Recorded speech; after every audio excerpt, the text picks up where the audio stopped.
बोलो छठी मैया की जय। हम लोग छठ का गाना गाने जा रहे हैं। अच्छा लगेगा तो लाइक शेयर सब्सक्राइब जरूर करिएगा। स्वर्ग से आवे छठी मैया, उनकर गजबे सिंगार, उनकर गजबे सिंगार।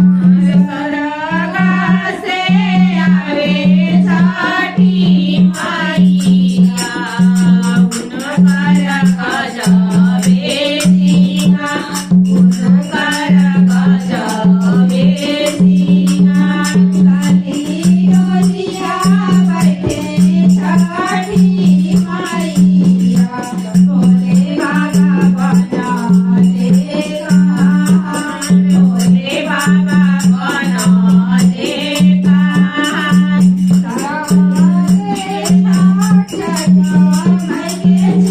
चुनरिया उतारे गंगा जी के पार, लहरेगा छठी माई के चुनरिया उतारे गंगा जी के पार, उतारे गंगा जी के पार।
चूड़िया बना के